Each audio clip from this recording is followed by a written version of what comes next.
ስለ ቀይ ባህር ከኤርትራ የተሰማው አዲስ ነገር። ሰላም ጤና ይስጥልን ውድ የኢትዮ ፎከስ ሚዲያ ተከታታዮች፣ የዕለቱን ዜና ይዘንላችሁ ቀርበናል። ቻናላችንን ላይክ፣ ሼር፣ ሰብስክራይብ በማድረግ ቤተሰብ ይሁኑ። ወደ ዝርዝር ዜናችን እናልፋለን። ቀይ ባህር ላይ የሚደረግ የትራንስፖርት እንቅስቃሴና የወደብ ትስስርን የተመለከተ ስምምነት የተፈራረሙት ግብጽና ኤርትራ የቀይ ባህር ጉዳይ የሚመለከተው የቀይ ባህር ጠረፍ አገራትን ብቻ እንደሆነ ገለጹ። የግብጽ የውጭ ጉዳይ ሚኒስትር ዶክተር ባድር አብዲላቲና የግብጽ የትራንስፖርት ሚኒስትር ሌተናንት ጀነራል ከማል አልዋዚር ግንቦት 8 ቀን 2018 ዓ.ም ከኤርትራው ፕሬዝዳንት ኢሳያስ አፈወርቂ ጋር ተወያይተዋል። የግብጽ የውጭ ጉዳይ ሚኒስትር ዶክተር ባድር አብዲላቲ የቀይ ባህር አስተዳደርና ደህንነት ጉዳይ በዋነኛነት የሚመለከተው የቀይ ባህር አጎራባች ሀገራትን ነው ማለታቸውን መስሪያ ቤታቸው አስታውቋል። ቀይ ባህርን ከሚያዋስኑ የባህር ዳርቻ ሀገራት ብሔራዊ ደህንነት ጋር ቀጥተኛ ትስስር እንዳለው በመጥቀስም የቀይ ባህር አጎራባች ያልሆነ አካል ቀይ ባህርን በሚመለከቱ ጉዳዮች መግባት የለበትም ማለታቸው ተገልጿል። የግብጽ የውጭ ጉዳይ ሚኒስትር ዶክተር ባድር አብዲላቲ ኤርትራ ቀይ ባህርን በማስተዳደር ረገድ ያላትን ዓላማ ግብጽ ትደግፋለች፣ ለቀይ ባህር አጎራባች ሀገራት አንድነትና ሉዓላዊነትም እውቅና ትሰጣለች ብለዋል።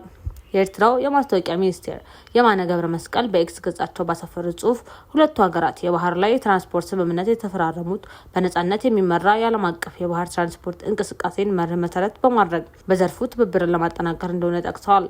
የኤርትራ የትራንስፖርትና ኮሚኒኬሽን ሚኒስቴር አቶ ብርሃነ ተስፋ ስላሴ ከግብጽ የትራንስፖርት ሚኒስትር ሌተናንት ጀነራል ከማል አልዋዚር ካይሮ የአስመራን የወደብና የባህር ትራንስፖርት ልማት መደገፍ ትሻለች ማለታቸው ተገልጿል። በባህር ትራንስፖርት ዘርፍና በቀይ ባህር በኩል የግብጽና ኤርትራን ወደቦችን የሚያስተሳስረው የካርጎ እንቅስቃሴ በተመለከተ የደረሱትን ስምምነቶች አሞካሽተዋል። ሁለቱ ሀገራት በጋራ ቀጠናዊና ዓለም አቀፋዊ ጉዳዮች ዙሪያ መወያየታቸውም ተገልጿል። ፕሬዚዳንት ኢሳያስ ከግብጽ ባለስልጣናት ጋር ውይይት ባደረጉበት መድረክ ላይ በትራንስፖርት ኢነርጂና ማዕድን ቁፋሮ ዘርፍ የተሰማሩ የግብጽ ኩባንያዎች ኃላፊዎች መገኘታቸው ተዘግቧል። የኤርትራው የማስታወቂያ ሚኒስትር የማነ ገብረ መስቀል በኤክስ ገጻቸው ባሰፈሩት ጽሁፍ በሁለቱ ሀገራት ባለስልጣኖች መካከል የተደረጉ ውይይቶች የጋራ ጠቀሜታ ባላቸው ቀጠናዊና ዓለም አቀፍ ጉዳዮች ዙሪያ ሁሉን አቀፍ የሁለትዮሽ ትስስር ማሳደግን የተመለከቱ ናቸው ብለዋል።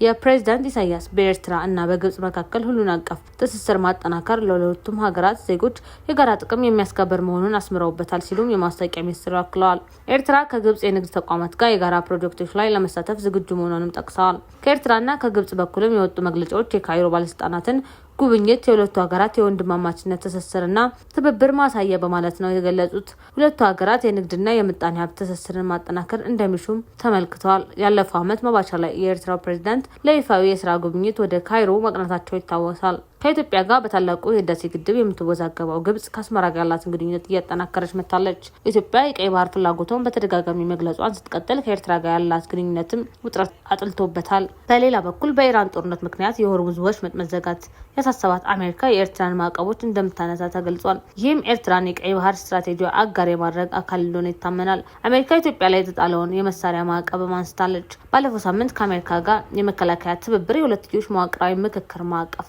ስምምነት የተፈራረሙት የውጭ ጉዳይ ሚኒስትር ዶክተር ጌዲዮን ጢሞቴዎስ በዋሽንግተን ቆይታቸው ስለ ህዳሴ ግድብና ቀይ ባህር መነጋገራቸው አይዘነጋም። የግብጽ የውጭ ጉዳይ ሚኒስቴር ባወጣው መግለጫ ኤርትራ ሉዓላዊነቷን እና የግዛት አንድነቷን እንድትጠብቅ ካይሮ ድጋፍ ታደርጋለች። ግብጽ በሱዳንና ሶማሊያ ደህንነትና መረጋጋት እንዲሰፍን እንደምትሻና ጉዳዩ የግብጽ ብሔራዊ ደህንነት ተቀጥላ እንደሆነ ተገልጿል።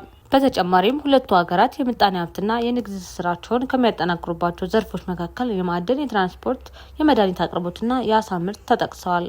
የዕለቱ ዜና ይህን ይመስል ነበር። በሰላም ዋሉ።